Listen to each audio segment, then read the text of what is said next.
এককভাবে কোনো আন্দোলন কখনো সফল হয় না, কিন্তু আমি যদি একজন ব্যক্তির নাম এই আন্দোলন থেকে আমাকে নিতে হয় মুখে, যার রক্ত বিনিময়ে যিনি রক্ত দিয়েছেন, শহীদ হয়েছেন, বুলেটের সামনে নিজের বুক কেটে দিয়ে দিয়েছেন, সেই বীর, সেই আবু সাইদকে বুকে লালন করে ধারণ করেছে বিশ্ববিদ্যালয়। এমন বিশ্ববিদ্যালয়ে দাঁড়িয়ে কথা বলা সত্যিকার অর্থে গর্বের, সম্মানের। আমি সত্যিকার অর্থে সম্মানিত বোধ করছি। যে কোনো রকমের অন্যায় দেখলে অবশ্যই প্রতিবাদ, অন্যায় দেখলে প্রতিবাদ করতে হবে।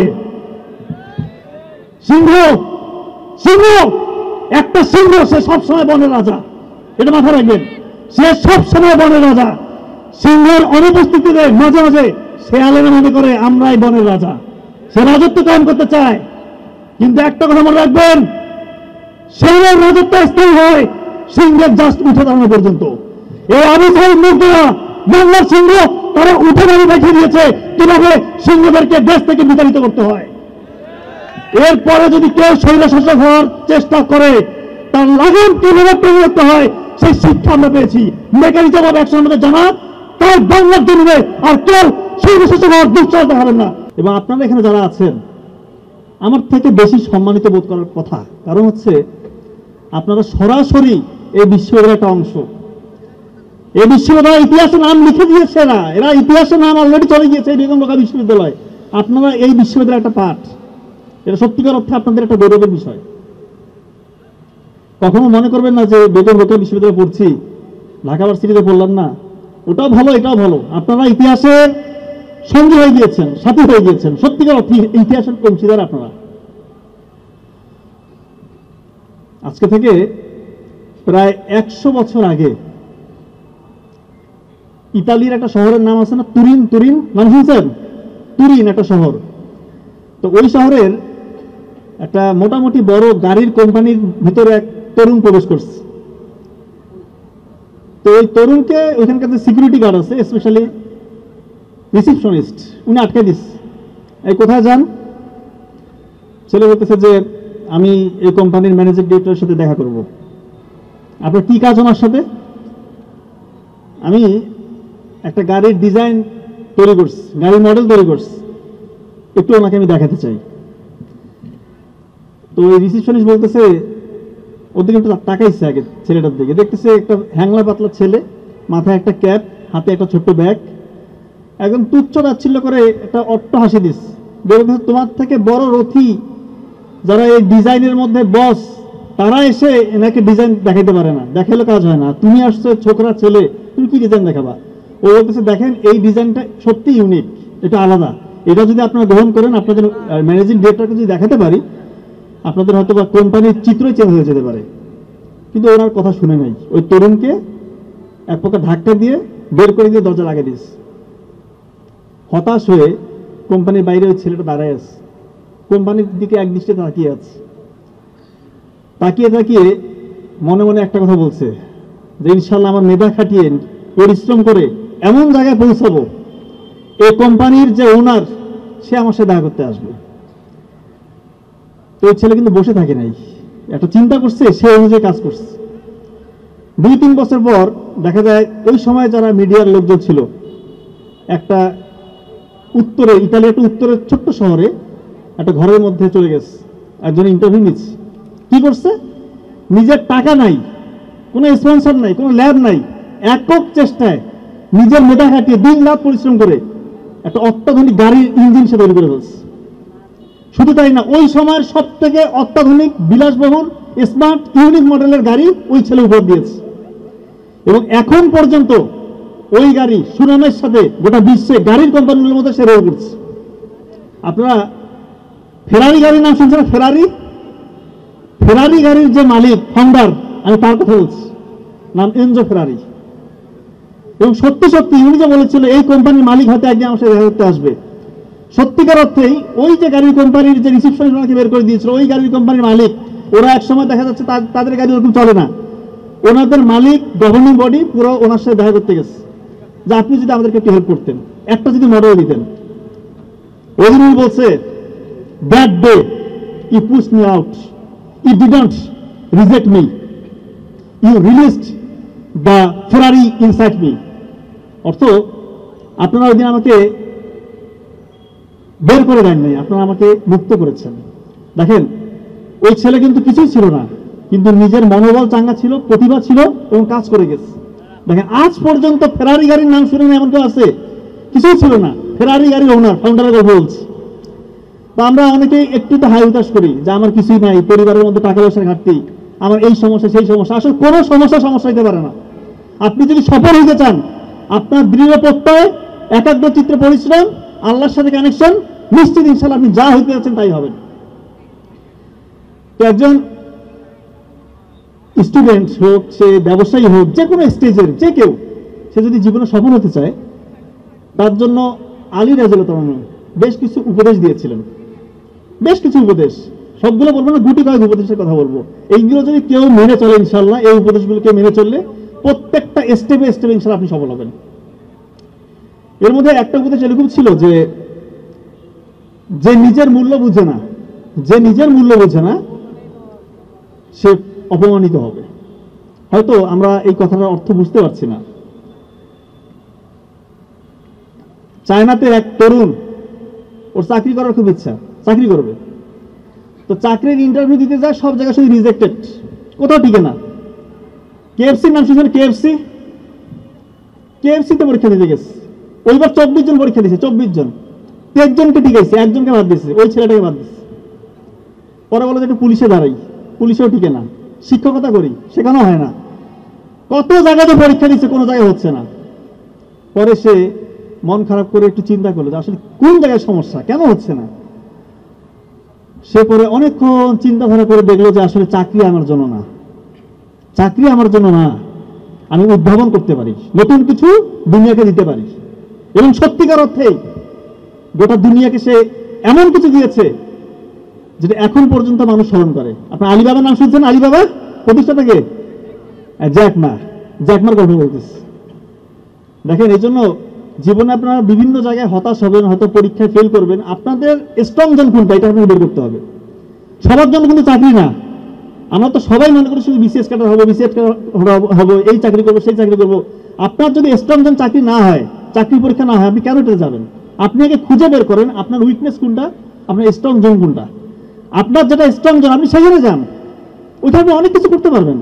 আপনার হয়তো উইকনেস, আপনি চাকরি পরীক্ষাতে ভালো করতে পারবেন না, এরকম অনেকেই আছেন ট্যালেন্টেড, বাট পরীক্ষায় ভালো করে না, বা ভাইভাতে গিয়ে ঘাবড়ে যায়, ভালো করতে পারে না। আপনি হয়তো অন্য কোনো একটা স্ট্রং জোন আপনার আছে, আপনি ওইটাতে আগান। এই ভুলটা করবেন না। আপনার একজন বন্ধু বা কাছের মানুষ হয়তো বিশেষ কাটা হয়েছে, আপনাকে হয়তো এটা এরকম না। দুনিয়াতে অনেক কিছু করার আছে।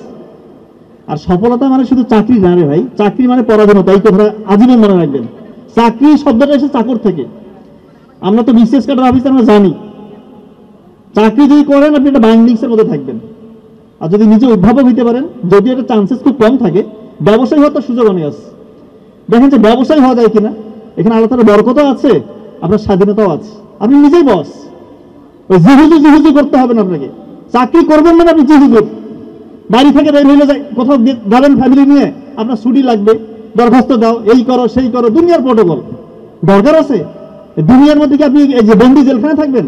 আমি বলতেছি না চাকরি খারাপ, কোনো কিছু না করার থেকে চাকরি করা ভালো, তবে চাকরি করার থেকেও ভালো কিছু করার আছে। তো আলী রাদিয়াল্লাহু আনহু আরেকটা উপদেশ দিয়েছেন এরকম, যে কঠোর পরিশ্রম করে আল্লাহ তাআলা তার জন্য পথ খুলে দেয়। আপনারা তো অনেকে খেলা দেখেন, লিওনেল মেসির নাম তো শুনছেন, মেসি কি সেই খেলে না, মানে 1 নাম্বার প্লেয়ার দুনিয়ার বলা চলে। তো ছোটবেলায় কিন্তু ওর একটা রোগ ধরা পড়ে, আপনারা জানেন হয়তো, গ্রোথ হরমোন নাই, মানে সে বড় হবে না। ওরকম ওই হরমোন যদি তাকে দেওয়া না হইতে বাইরে থাকে, তার কিন্তু খেলার কোনো সুযোগই ছিল না। তো যাই হোক, ভাগ্যক্রমে বার্সেলোনার চোখ তার উপর পড়ছে, ওইখান থেকে তুলে নিয়ে যেয়ে চিকিৎসা করছে। কিন্তু তারপরও বিশ্বের মধ্যে 1 নম্বর প্লেয়ার হবে এটা কিন্তু হওয়া সম্ভব ছিল না। কিন্তু পরিশ্রম, এমন পরিশ্রম করছে, দেখেন কোন জায়গায় গেছে। আর একটা বিশ্বকাপ মনে খেললে মনে হয় বিশ্বকাপটা নিবে, আই ডোন্ট নো যে নিবে কিনা, তো যেভাবে খেলতেছে মনে নিয়ে নিবে। আরেকজন কথা বলি, ক্রিস্টিয়ানো রোনালদো, ওরও অনেক ভক্তকুল আছে। তো 14 বছর বয়সে তাকে স্কুল থেকে বের করে দিয়েছে, তো তোমার স্কুলে পড়ার কোনো যোগ্যতা নাই।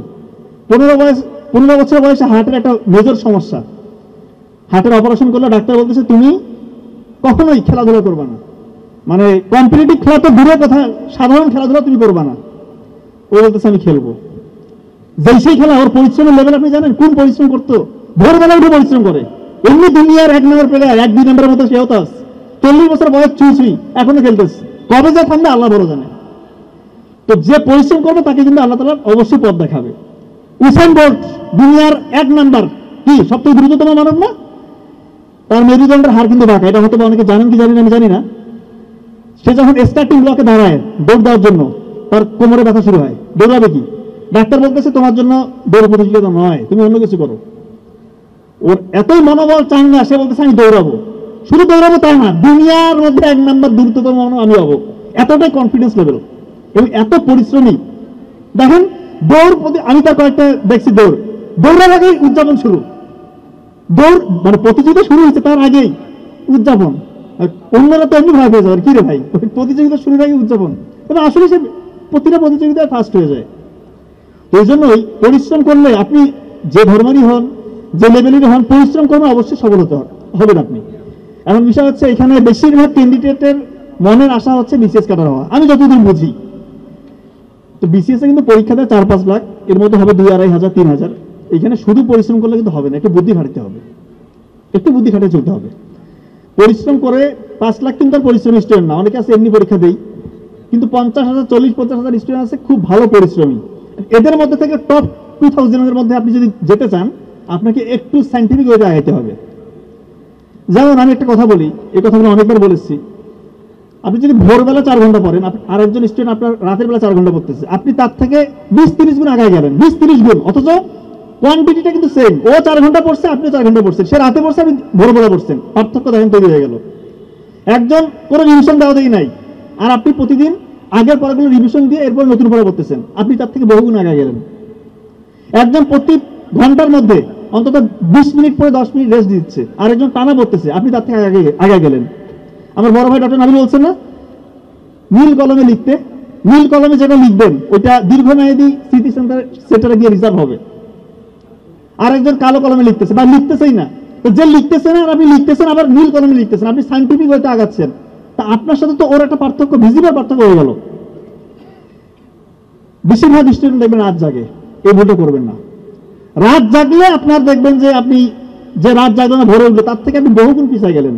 আর রাত যে জাগে কি করে ভাই? পড়ালেখা করে, গবেষণা করে নাকি? বেশিরভাগ এই যে স্ক্রল, এই টিকটক, ইনস্টাগ্রাম, রিলস, এগুলো বানানো হয়েছে আপনার মস্তিষ্ক 5 সেকেন্ডের মধ্যে সীমাবদ্ধ থাকে। আপনার যে মানে চিন্তা চেতনা, ফোকাসিং পাওয়ার 5 সেকেন্ডের বেশি আপনি যেন ফোকাস কোথাও দিতে না পারেন, এই জন্য এটা তৈরি করছে। দেখেন না এখন সবাই অধৈর্য, একটা কিছু আসছে দেখছে, ঠাস করে পরেরটাতে গেল, কোথায় যাচ্ছে সে নিজেও জানে না। ব্রেন ওইভাবে হাইপার অ্যাক্টিভ হয়ে গেছে। এখন এই ব্রেন নিয়ে যখন আপনি বিসিএস এর মতো পড়ায় যাবেন বা কোনো গবেষণাগুলো পড়ায় যাবেন, ওইখানে হিউজ পড়া থেকে আপনার তো মাথা খারাপ। আপনার ব্রেন তো হয়ে গেছে শর্ট টার্ম, 5 সেকেন্ডের মধ্যে আপনি শেষ, আপনার ফোকাস আর থাকে না, কনসেন্ট্রেশন থাকে না। তো সেই জায়গা থেকে এত হিউজ পড়া আপনি কিভাবে পড়বেন?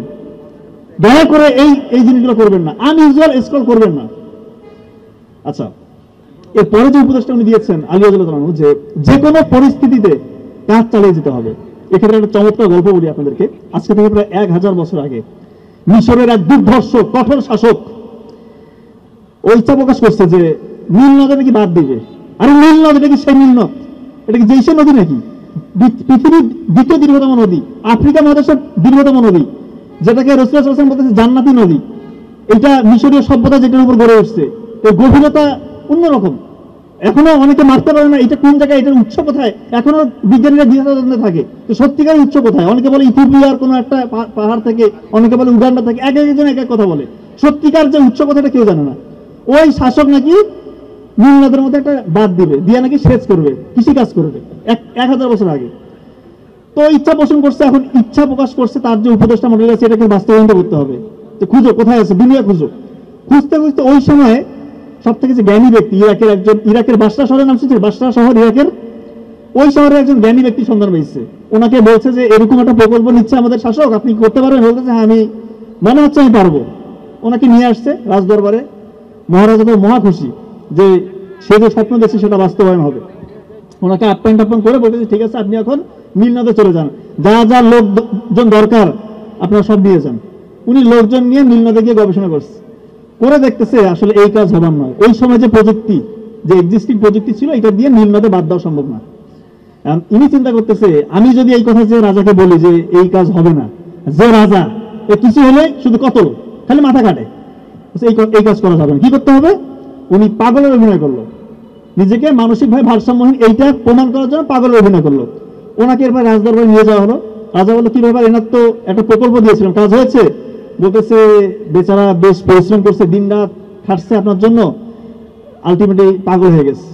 তো শাসক এমন শাসক, ও বলতেছে না এগুলো কথা বুঝি না, ওকে ফাঁসিতে ঝুলাও। সবাই তো হতো বা কি ব্যাপার, এটা কেমন রাজা? বলতেছে না ওকে ফাঁসি দিতে হবে। তো উপদেষ্টা মন্ডলী যারা আছে ওরা বলতেছে দেখেন মহারাজা, এনাকে যদি ফাঁসি দেন, ইনি কিন্তু জ্ঞানী ব্যক্তি, দুনিয়ার অনেকে এনাকে চিনে, এটা কিন্তু আমাদের রেপুটেশনের উপর একটা আঘাত আনতে পারে, তাহলে কি করতে হবে? যে এনাকে ছেড়ে দেন। না ছাড়াছাড়ি নাই, ওকে যাবজ্জীবন কারাদণ্ড দাও। এই বেচারাকে যাবজ্জীবন কারাদণ্ড দিস। এরকম শাসক কেন দেখছিলেন? ছিল না? কিছু হইলে মতের আমিল হয়ে যায়, জেলে ঢুকাও, আয়না ঘরে ঢুকাও, শাস্তি দাও, গুম করো। বাংলাদেশে তো এরকম শাসক না আসে, সবাই একতার মতো থাকবেন, কোন স্বৈর শাসককে বাংলাদেশের জায়গা দিবেন না। কেউ যদি বাংলার জমিনে আর স্বৈর শাসন করতে চায়, কিভাবে তাকে টেনে হিস্ট্রে মেলাতে হয় সেই শিক্ষা আমাদেরকে আবু সাইদা দেখে দিয়ে গিয়েছে। যাই হোক, ওই বেচা জেলখানায় গিয়েছে। জেলখানায় কি বসে থাকে পাবলিক? জ্ঞানী ব্যক্তি, সবসময় লেখাপড়া করে। বলতেছে ভাই আমাকে একটা কাগজ, পাগল তো পাগলের মতো বলতেছে কাগজ কলম দাও, লিখবে, তাই লিখবে। পাগল ছাগল কি করে, দাও কাগজ কলম দাও। একটা ছোট্ট ছিদ্র আছে তার, ওই যে জেলখানার মধ্যে রাখছে, ছোট্ট ছিদ্র দিয়ে শুধু আলো পাস হয়, আলো আসে। ওই আলো নিয়ে গবেষণা শুরু করেছে, আলোটা কিভাবে ওয়ালের মধ্যে প্রতিফলিত হচ্ছে, ওখান থেকে কি হচ্ছে। এইটা থেকে আলোর যত সূত্র আপনারা পড়েন, যারা ফিজিক্সের ছাত্রছাত্রী আছেন, আলোর যে লেন্সের সূত্র, আমাদের চোখের যে লেয়ার গুলো আছে, এখানে লেন্স আছে, কর্নিয়া, রেটিনা, অ্যাকুয়াসিমা, ভিট্রিয়াসিমার, অপটিক নার্ভ, সবগুলো নিয়ে আবিষ্কার করছে। ওই সময় পর্যন্ত মানুষ জানতো যে আলো আমাদের চোখ থেকে কোনো বস্তুতে যখন আলো যায় আমরা সেই জিনিসটা দেখি, ওই সময় পর্যন্ত মানুষ এইটা জানতো। কিন্তু উনি এটা ভুল প্রমাণিত করে বললেন যে না, কোনো বস্তুতে যখন আলো প্রতিফলিত হয়ে আমাদের চোখে এসে ধরা দেয় তখনই আমরা কোনো বস্তু দেখি, এটা উনি আবিষ্কার করছে। শুধু তাই না, আলোর উপর সব থেকে কয়েক খণ্ডের একটা বিখ্যাত বই, আপনার হয়তো নাম শুনছেন, কিতাব আল মানাজির, বুক অফ অপটিক্স, নাম শুনছেন? এই বুক অফ অপটিক্স উনি লিখেছেন। শুধু তাই না, কয়েকশো বই উনি যেখানে বসে লিখছে। আপনারা তো এখন আইনস্টাইন, নিউটন এনাদের কথা শুনছেন, বা এনারাই মনে করেন যে বিজ্ঞানী। আইনস্টাইন নিজের প্রতিকৃতির সাথে এই বিজ্ঞানীর নাম রাখতো, নিজের প্রতিকৃতির সাথে ওই বিজ্ঞানীর প্রতিকৃতি রাখতো। ওই বিজ্ঞানী আর কেউ না, ইবনে আল হাইতাম, নাম শুনছেন? ইবনে আল হাইতাম। দেখেন যে কোনো পরিস্থিতিতে আলী রাদিয়াল্লাহু তাআলা বলছে যে তোমরা কাজ চালিয়ে যাও, এই বেচারা কাজ চালিয়ে গেছে। দেখেন আজকে দুনিয়া ওনাকে স্মরণ করতেছে। তো আপনারা কাজ বন্ধ করবেন না, যে যে স্টেজে আছেন, যে পরিস্থিতি আছেন, যে হালতে আছেন, আপনারা পরিশ্রম করেন, নিশ্চিত ইনশাআল্লাহ সফলতার মুখ দেখবেন। তো আলী রাদিয়াল্লাহু তাআলা আরেকটা কথা বলেছেন যে অস্বাস্থ্যকর জীবনযাপন করো না। এটাকে আমি যদি একটু ঘোরায় বলি, তার মানে স্বাস্থ্যকর জীবনযাপন করতে বলছে। এটা আমার জোন, এটা আমার সাথে যায়। এখানে কিছু ডাক্তারি আপনাদের শেখাবো ইনশাআল্লাহ। ডাক্তারি তো শেখানো যায় না, কিন্তু কিছু আমি আপনাদেরকে বলবো, খুবই ইফেক্টিভ হবে ইনশাআল্লাহ। বাসায় অনেকে আছে না, হার্টের রোগী আছে, মুরব্বীরা কেউ আছে যে হার্টের রোগী? একটু হাত তুলুন প্লিজ। অনেক, সংখ্যাটা অনেক। পৃথিবীতে হাত নামান। পৃথিবীতে সব থেকে যে রোগটাতে মানুষের মৃত্যুটা বেশি হয় সেটা হচ্ছে হার্ট অ্যাটাক বা হার্টের রোগী, হার্টের রোগ। তো হার্ট অ্যাটাক কিন্তু যে কারো যে কোনো সময় হতে পারে। তো WHO এবং আমেরিকান হার্ট ফাউন্ডেশন তারা বলতেছে প্রি হসপিটাল ম্যানেজমেন্ট যদি কেউ করতে পারে হার্ট অ্যাটাকের রোগীকে, তার মানে মৃত্যুর ঝুঁকি 70% কমে আসে, আল্লাহ যদি চায় ইনশাআল্লাহ। তো তার আগে তো বুঝতে হবে যে আপনার হার্ট অ্যাটাক হয়েছে কিনা। খুব মনে রাখেন মিডিয়ার ভাইরা প্লিজ, এটা খুবই ক্রুশিয়াল, খুবই ইম্পর্টেন্ট, এটা প্রচার করতে হবে। কারণ এটা হাজার হাজার মানুষ ইনশাআল্লাহ, আল্লাহ চাহে তো এটার বদলতে হয়তো আল্লাহ তাআলা তার জীবনটা রক্ষা করবে।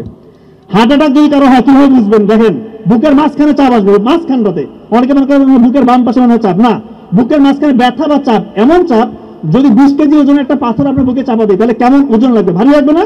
মনে হয় একটা ভারী কিছু চাপ দিচ্ছে, এরকম চাপ অনুভব হবে।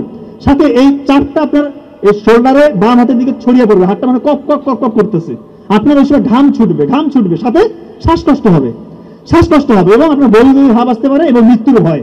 এই কয়েকটা ফিচার যদি আপনার থাকে, আপনি কাল বিলম্ব করবেন না। যদি হাসপাতাল পাশে থাকে অবশ্যই হাসপাতাল নেবেন, কিন্তু অনেকের এরকম হয় যে হাসপাতাল একটু দূরে আছে।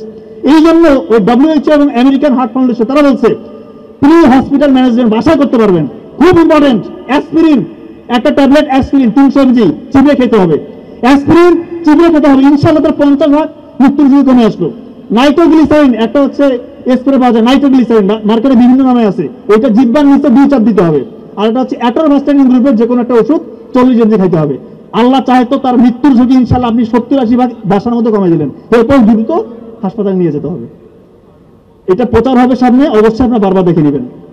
আচ্ছা, এরকম হয়ে গেছে যে ফ্যামিলিতে হার্টের রোগী আছে, মানে আপনি হার্ট অ্যাটাকের ঝুঁকির মধ্যে আছেন, মানে আপনার পারিবারিক হিস্ট্রি আছে যে হার্টের রোগী, সেক্ষেত্রে আপনার কখনোই ইটোরিকক্সিড জাতীয় ব্যথার ওষুধ খাবেন না। ইটোরিকক্সিড, আপনার এই ওষুধটাকে টরি নামে জানেন অনেকে, টরি, অনেকে দাঁত ব্যথা হচ্ছে টরি খাও বা ইটোরিস খাও। কখনো হার্টের রোগী বা হার্টের পরিবারে কারো হার্টের সমস্যা আছে, আপনারা এই টরি বা ইটোরিক্স মানে ইটোরিকক্সিড গ্রুপের ওষুধ কখনোই খাবেন না। এটা কিন্তু হার্টের অ্যাটাক হয়ে যেতে পারে, আল্লাহ মাফ করুক। কখনোই ব্যথার ওষুধ এভাবে খাওয়া উচিত না। আর কিডনির রোগীরা বা কিডনি ফ্যামিলি হিস্ট্রি আছে কিডনি, কখনো ডাইক্লোফেনাক বা কিটোরোলাক যদি ওষুধ কখনো নিজে আপনারা এই ওষুধটা খেতে যাবেন না। এটা কিন্তু কিডনির যে ফিল্টারিং পাওয়ার এটা কমে যেতে পারে, দেখবেন যে কিডনি ফেল করতে পারে। আমাদের বাড়ির পাশে এক মেয়ের বিয়ে হয়েছে, পেট ব্যথা হয়েছে, ওইখানে একদম মানে গ্রামের দিকে তো ডাক্তার ছিল না, ওই লোকাল যে হচ্ছে হাতুড়ি ডাক্তার, ওদের মাধ্যমে সে যে কিটোরোলাক ডাইক্লোফেনাক এগুলা ইনজেকশন দিয়ে 2-3 দিনের মধ্যে তার কিডনি ফেল করে, রংপুর মেডিকেলে ডায়ালিসিস করে, আলটিমেটলি সে মৃত্যুবরণ করে, মাত্র 18-19 বছর বয়স। এই জন্য এই রিস্কটা কখনো নেবেন না। যে কোনো ব্যথার ওষুধ খাওয়ার আগে অবশ্যই ডাক্তার দেখাবেন। এখানে এমন কেউ আছে যে চুল পড়ে যাচ্ছে, চুল, ওরে আল্লাহ, এটা একটু ক্যামেরা প্লিজ, ক্যামেরা। আচ্ছা থামান, আপনিও নামান। যাদের চুল পড়ে যাচ্ছে আমি বলি একটা টোটকা দিয়ে যাচ্ছি ইনশাআল্লাহ, এটা খুবই ইফেক্টিভ, এভিডেন্স বেসড। 7টা উপাদান 7টা উপাদান, মহাদেশ কয়টা? 7টা উপাদান মনে রাখেন। কালো জিরা দানা রাতের বেলা 1 গ্লাস পানিতে সবগুলো হাফ চামচ করে মিশাবেন, 1 গ্লাস পানি সবগুলো হাফ চামচ করে মিশাবেন। কালো জিরা দানা, হলুদের গুঁড়ো, মেথি দানা, তিসি দানা, লং, দারচিনি, 6টা হলো। সকালবেলা আবার ওইখানে মধু মিশাবেন, সবগুলোকে হাফ চামচ করে। এইটা যদি কেউ খেতে পারে ইনশাআল্লাহ তার চুল পড়া অনেকটাই কমবে, তার ত্বক উজ্জ্বল হবে, তার নখের ভঙ্গুরতা কমে আসবে। আরেকটা অ্যাপ্লাই করতে পারেন যাদের চুল খুবই পড়ে যাচ্ছে, মানে আটকে দিয়ে পারতেছেন না, তারা কি করবেন, খাঁটি নারকেল তেলে এই তিসি দানা, মেথি দানা আর কালো জিরা এটা একটু 5 মিনিট ভেজে নিয়ে ওইটাকে ছেঁকে নেবেন। ছেঁকে নিয়ে যে নির্যাসটা থাকে অর্থাৎ তেলটা থাকে, ওইটা চুলের গোড়ায় সপ্তাহে 2-3 দিন ম্যাসাজ করবেন। ম্যাসাজ করে 10 মিনিটের মতো ম্যাসাজ করে 1 ঘন্টা রেখে দিয়ে শ্যাম্পু করে ফেলবেন। ইনশাআল্লাহ আপনার চুল পড়া অনেকটা কমে আসবে, আপনার সাপ্লিমেন্ট খাইতে হবে না, বেশি টাকা পয়সা খরচ করার দরকার নাই। আরেকটা উপাদান আছে আমলকির রস আর জবা ফুলের রস, এই রসটা মিশ্রণ করে দিয়ে চুলের গোড়াকে ম্যাসাজ করে সপ্তাহে 2 দিন, তাহলে চুল পড়া কমে আসবে। গ্যাসের সমস্যা আছে, গ্যাস এই অনেক নামান, আপনার সকালবেলা খালি পেটে 1 গ্লাস লেবু পানি খাবেন। লেবু পানি অনেকে বলে এটাতে অ্যাসিডিক, সাইট্রিক অ্যাসিড আছে, এইটা আবার কিভাবে আমার অ্যাসিডিটি কমাবে? লেবু পানিটা যখন খাবেন এটা গিয়ে অ্যালকালাইন হয়ে যাবে, পেটের ভিতরে গিয়ে অ্যালকালাইন হবে, এবং এটা আমাদের লিভার থেকে আমাদের যেটা হজমে যেটা সহায়ক ভূমিকা পালন করে সেটা হচ্ছে পিত্তরস, ওইটা খরচ মারা যায়। আলটিমেটলি আপনার সুন্দর হজম হবে, গ্যাসগুলোকে ছোট ছোট টুকরা করবে, আপনার গ্যাসের সমস্যা অনেকটা কেটে যাবে। আর যাদের আইবিএস এর সমস্যার সাথে গ্যাসের সমস্যা, আইবিএস এর সমস্যা অনেকে ভুগতেছে। আইবিএসটা হচ্ছে অনেকের দেখবেন কনস্টিপেশন হয়, অনেকে ডায়রিয়া হয়। তো যাদের এরকম আইবিএস এর সমস্যা তারা অবশ্যই জিরা পানি খাবেন। রাতে 1 গ্লাস পানিতে 1 চামচ জিরা ভিজিয়ে রেখে ওইটা ছেঁকে নিয়ে শুধু পানিটা পান করবেন, কারণ এই জিরার মধ্যে রয়েছে থাইমোনল, এবং এটা কিন্তু অ্যান্টি ইনফ্লামেটরি এজেন্ট রয়েছে। যাদের আইবিএস হয় তাদের কিন্তু পেট ব্যথা থাকে, একটু তাদের পেটটা চিনচিন করে, একটু গ্যাসের সমস্যা হয়, যেহেতু এটা অ্যান্টি ইনফ্লামেটরি এজেন্ট রয়েছে, এটা আপনার দেখা যায় ইনফ্লামেশনটা কমাবে। এবং যেহেতু আইবিএস এ আপনার কখনো দেখা যায় ডায়রিয়া, কখনো কনস্টিপেশন, অর্থাৎ আপনার মোটিলিটি ঠিকঠাক থাকে না, মোটিলিটি কখনো বেশি হয়ে যায়, কখনো ধীরগতি হয়ে যায়। তো এই জিরা পানিটা আপনার মোটিলিটিটা স্বাভাবিক রাখবে, এবং বড় বড় যে গ্যাসগুলো আছে এই গ্যাসের কণাগুলোকে ছোট ছোট কণা ভেঙেটাকে বের করে দিবে, এবং আমাদের স্টোমাক থেকে লাইপেস, অ্যামাইলেজ, বিভিন্ন যে হজমের যে এনজাইমগুলো এগুলো রিলিজিং মানে সিক্রেশনটা বাড়ায় দেয়। তার মানে জিরা পানিটা আপনারা খাবেন। অনেকগুলো উপদেশ বলেছি, এটা একটু মেনে চলার চেষ্টা করবেন। আর সর্বোপরি যেটা বলি, কখনো রাত জাগবেন না। রাত জাগলে মেয়েদের হরমোনাল ইমব্যালেন্স হয়। বারবার বলতেছি, ছেলেদেরও হরমোনাল ইমব্যালেন্স, মেয়েদেরও হরমোনাল ইমব্যালেন্স। এই যে এখন এত বেশি ইনফার্টিলিটি রোগী পাচ্ছি, মেয়েরা বিয়ের পর বাচ্চা ধারণ করতে পারতেছে না, বন্ধ হয়ে যাচ্ছে, এর অন্যতম একটি মূল কারণ হচ্ছে রাত জাগা, সাথে fast food, fatty food, sugar জাতীয় খাবার খাওয়া। অনেকে একটু অলস জীবনযাপন করে, এটা করবেন না। এটা করলে দেখা যায় নিজেরই ক্ষতি হবে, আলটিমেটলি বিয়ের পরে অনেকে ইনফার্টিলিটি ডেভেলপ করতে পারে। এই জন্য রাত জাগাটা ছেলে মেয়ে সবার জন্যই খারাপ। আচ্ছা, যে কথায় এসেছি, উনি বলেছে অস্বাস্থ্যকর জীবনযাপন করা যাবে না, আলী রাদিয়াল্লাহু কথায় আছে, তার মানে আমাদেরকে স্বাস্থ্যসম্মত জীবনযাপন করতে হবে। এরপর উনি যে কথা বলেছেন যে অলসতা হচ্ছে মানুষের জীবনের জন্য সব থেকে শত্রু, মানে বড় শত্রু হচ্ছে অলসতা। এটা আমরা সবাই জানি যে অলস মস্তিষ্ক শয়তানের কারখানা। ইউরোপের একজন সব থেকে ট্যালেন্টেড ওই সময়ের বিস্ময় বালক ছিল, মানে এত ট্যালেন্টেড, তাকে তুলনা করা হচ্ছে যে এই ছেলেটা ভবিষ্যতে আইনস্টাইন হবে। কিন্তু তার মধ্যে একটা সমস্যা ছিল, সে প্রোক্রাস্টিনেশনে ভুগতো। অর্থাৎ আজকের কাজ, দিনের কাজ দিনে করতো না। সে বলতো আজকের কাজটা আমি কালকে করবো, পরশু দিন করবো, ফেলায় রাখতো, অলস জীবনযাপন করতো। রাতে দেখা যাচ্ছে ঘুমটা আগে ঘুমাচ্ছে না, ভোরবেলা পর্যন্ত সে জেগে আছে, দিনের রুটিনটা ফলো করতেছে না, সে এক কথায় অলস জীবনযাপন করতো। আলটিমেটলি এই ছেলে আইনস্টাইনের দূরের কথা একটা ছোট চাকরিও জোগাড় করতে পারে নাই। ওই ছেলের নাম হচ্ছে ওয়াল্টার ওয়ার্নার। ইউরোপে এখনো ওই ছেলেটাকে স্মরণ করে, কিন্তু খারাপভাবে স্মরণ করে, ভুলে না করে। এত মেধা থাকা সত্ত্বেও সে একটা চাকরি জোগাড় করতে পারেনি। কারণ কি? সে পরিশ্রমী ছিল না, সে অলস জীবনযাপন করছে। আমাদের বেশিরভাগ ছেলেমেয়েরা সময়ের গুরুত্ব দেয় না ভাই। পৃথিবীতে এমন কেউ নাই যে সফল হয়েছে দুনিয়াতে। দুনিয়াতে আপনারা যাদের নাম উচ্চারণ করেন, যাদেরকে স্মরণ করেন, এমন কেউ নাই যে সময়ের মূল্য দেয়নি। অযথা সময় নষ্ট করবেন না, আনইউজুয়াল ফ্রেন্ডদের সাথে মিশবেন না। আপনি 5 জনের সাথে মিশতেছেন, ওই 5 জনের গড়পড়তা হচ্ছে আপনি। আপনি যাদের সাথে মিশেন তাদের গড়পড়তা হচ্ছে আপনি। আপনি হয়তো খুব হাই অ্যাম্বিশন রাখেন যে আমি বিশেষ ক্যাডার হবো বা উদ্ভাবক হবো, কিন্তু আপনি যার সাথে ঘুরতেছেন ওর কোনো মানে দেখা যায় যে কোনো ভীষণই নাই। সে সারাদিন জুয়া খেলতেছে মোবাইলের মধ্যে, বা মানে আনইউজুয়াল অ্যাক্টিভিটিস করতেছে। তার মধ্যে দেখবে যে সে সবসময় শুধু নেগেটিভ কথা বলে, হ্যাঁ আমাদের দ্বারা কি চাকরি হয় নাকি, মানে নেগেটিভ কথা বলে, নেগেটিভ চিন্তা করে, আনইউজুয়াল অ্যাক্টিভিটিসের মধ্যে জড়িয়ে আছে। এরকম ফ্রেন্ড সার্কেলকে ডিলিট করেন নিজের ভালোর জন্য। সত্যিকার অর্থে ভালো ভালো বন্ধুদের সাথে মিশেন, আপনার জীবন বদলে যাবে। এরপরে যে উপদেশটা উনি দিয়েছেন, যে যেটা বলেছেন, আপনারা নিশ্চয়ই একটা গল্প শুনেছেন, যে যার গল্পটা আমি বলতে যাচ্ছি সেটা হচ্ছে কেএফসির যে প্রতিষ্ঠাতা কর্নেল স্যান্ডার্স। 65 বছর বয়স। 65 বছর বয়সে গিয়ে উনি বলতেছে আমি জীবনে কিছু করি নাই, এখন কিছু করতে হবে। জীবনে কিছু করি না, এখন করতে হবে। কি করতে হবে? আমি কোনটা পারি? বলতেছে আমি খুব ভালো চিকেন ফ্রাই করতে পারি। কিন্তু দাঁড়ে দাঁড়ে যাচ্ছে, সকল রেস্টুরেন্টের কাছে যাচ্ছে, সবাই রিজেক্ট করে দিচ্ছে, বলতেছে না তোমার এই মানে এই হচ্ছে চিকেন খাওয়ার মতো না, অযোগ্য। 1001 জায়গায় গেছে, সবাই রিজেক্ট করে দিচ্ছে। অনেকে বলতেছে যে আপনার এই সময় নাতিপুতির সাথে সময় কাটাবেন, বাসায় একটু খেলাধুলা করবেন তাদের সাথে, এগুলো কি শুরু করছেন? কিন্তু উনি হাল ছাড়ে নাই, আলটিমেটলি কেএফসি প্রতিষ্ঠা করে দেখা দিচ্ছে। 65 বছর বয়স। তার মানে হাল ছাড়া যাবে না, হাল ছাড়া যাবে না। আরেকটা বিষয় হচ্ছে জ্ঞান অর্জন করতে বলেছেন। আলিয়া চৌধুরী বলছে জ্ঞান অর্জন করো, জ্ঞান অর্জন করে তুমি অনেক উঁচু হবা। তো জ্ঞান অর্জন করলে যে আসলে উঁচু হয় এরকম উদাহরণ অসংখ্য আছে। আপনি ইবনে সিনার নাম শুনেছেন। ইবনে সিনা মেডিকেল সায়েন্সের কথা আসলেই যার নাম আমাদেরকে নিতে হয়। উনি কিন্তু খুব গরিব ঘরে জন্মগ্রহণ করেছিলেন, খুব গরিব ঘরে। ছোটবেলা থেকেই খুব পড়ার প্রতি নেশা, কিন্তু বাবাকে বলতে পারো বই এনে দাও, বাবার ওই ক্ষমতা নাই, বই যে এনে দিবে ওই ক্ষমতা নাই। উনি পরে পাশে যে মসজিদের লাইব্রেরি আছে ওইখানে মোমবাতির আলোতে পড়তেন, দিনরাত পড়তেন। এত স্টাডির প্রতি তার আগ্রহ, এত পড়ালেখা করতেন। এবং ওনার যে বই, লেখা বই ক্যানন অফ মেডিসিন, 600 বছর ইউরোপের মেডিকেল স্টুডেন্টকে পড়ানো হইতো। এবং এখনো আপনারা জানেন ইবনে সিনার নাম, আমি তো বারবার বলছি, মেডিকেল সায়েন্সের নাম আসলেই ওনার নাম অতপ্রতভাবে জড়িত। তার মানে কেউ যদি জ্ঞান অর্জন করে সত্যিকার অর্থে আল্লাহ তাআলা তার সম্মান বাড়িয়ে দেয়। উনি আরেকটা কথা বলেছেন আগে, যে এটা খুবই গুরুত্বপূর্ণ, এটা বলে আমি শেষ করবো। তোমরা নফসকে কন্ট্রোল করো, নফসকে কন্ট্রোল করো। চোখের হারাম থেকে নিজেকে রক্ষা করো, কারণ চোখের হারাম, চোখের গুনাহ তোমার হৃদয়কে মেরে ফেলবে। খুব গুরুত্বপূর্ণ কথা। আজকালকার যুবক যুবতীদের বেশিরভাগ সময় এই মোবাইলের অশ্লীলতার মধ্যে তাদের সময় পার হয়ে যায়। এই যে pornography industry, multi trillion dollar industry, এটার উদ্দেশ্য এবং কাজ হচ্ছে যুবক যুবতীদেরকে ধ্বংস করা। এটা নিয়ে আমি অসংখ্যবার আলোচনা করছি, কারণ এই জায়গাতে অ্যাড্রেস করতে হবে। অনেকে বলে যে এটা নিয়ে কথা বলার কি আছে, এইটা নিয়ে কথা বলতে হবে, এইটা এক নম্বর সমস্যা। আমার কাছে হাজার হাজার যুবকরা ফোন দিয়ে কান্নাকাটি করে, বলতেছে আমি এত ব্রিলিয়ান্ট মেরিটোরিয়াস স্টুডেন্ট ছিলাম, আজকে আমার মেধা শক্তি কাজ করতেছে না, আমি যেটা পড়ি সেটা ভুলে যাই, আমার মনের ভিতরে কোনো উচ্চাকাঙ্ক্ষা নাই, শুধু হতাশা, মনে হয় আমি একা দুনিয়াতে কেন বেঁচে আছি। অনেকে মনে হয় যে আমি সুইসাইড করি না কেন, কারণ তার এই যে অশ্লীলতা শয়তান তার ভিতরে ঢুকে দিচ্ছে। দয়া করে এই অশ্লীলতাটা ছাড়তে হবে। যদি সত্যিকার অর্থে যে কোনো স্টেজে আপনি সম্মান পেতে চান, আপনাকে অশ্লীলতা ছাড়তে হবে। এটা শুধু স্টুডেন্টদের জন্য বলতেছি না, যে কোনো স্টেজের মানুষ গোপন গুণে লিপ্ত হতে পারে, যে কোনো স্টেজের। অনেকে আছে বৃদ্ধ বয়সে গোপন গুণে লিপ্ত থাকে, তার জন্য কোন পরিণতি। আমি এটা বারবার বলতেছি, এই গোপন গুণ ছেড়ে দিয়ে গোপন ইবাদত করেন। মোবাইলে কিসের এত অশ্লীলতা, আপনারা কি মজা পান এখানে? শয়তান এখানে মজা দিয়েছে। আলটিমেটলি বিয়ের পর বাস্তব জীবনে আপনারা মজা পাবেন না, বিয়েগুলোর সংসার টিকবে না।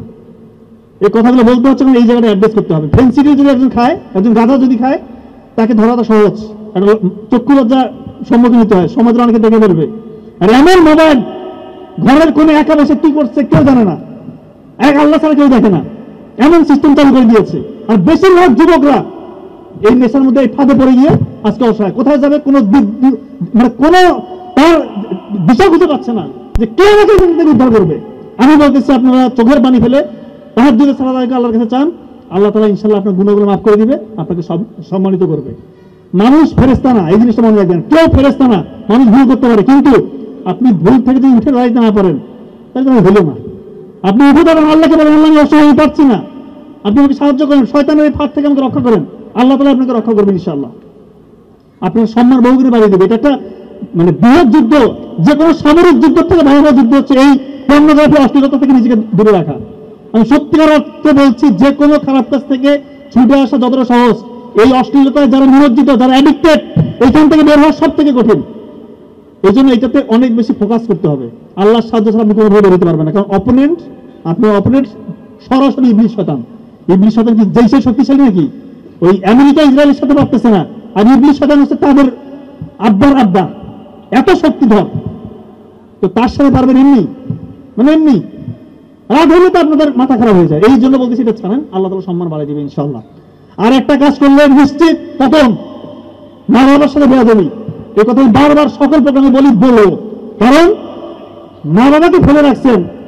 আমার এক পেশেন্ট কিছুদিন আগে ফোন দিয়ে কান্না শুরু করছে, 60 বছরের এক ভদ্র মহিলা। বললাম মা আপনি কান্না করছেন কেন?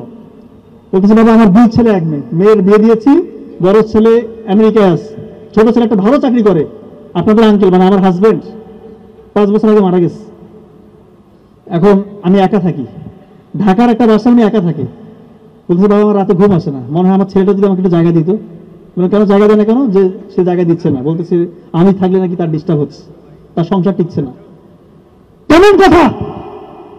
বলতেছে বাবা 4-5টা বছরের এই 10টা ঈদ আমার একা একা কাটছে, একা একা, মনে হয় না ঈদের দিন কিছু রান্না করি।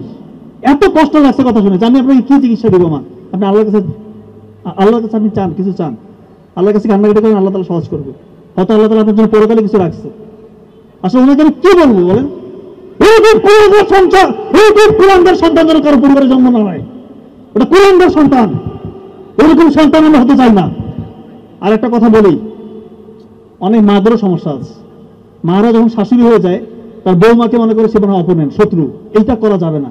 এই যে মিডিয়া প্রচার হবে, আমি বলতেছি মায়েরা আপনারা দয়া করে যখন আপনার ছেলের বিয়ে দিবেন, আপনার ছেলের বউকে নিজের মেয়ে মনে করেন, তাকে আঁকলে ধরেন, সে আপনাকে অবশ্যই ভালোবাসবে। আপনার ছেলেকে বলেন বাবা তুমি তো তোমার বউকে নিয়ে মাঝে মাঝে ঘুরতে যাও, আপনি তাকে বলে দিবেন।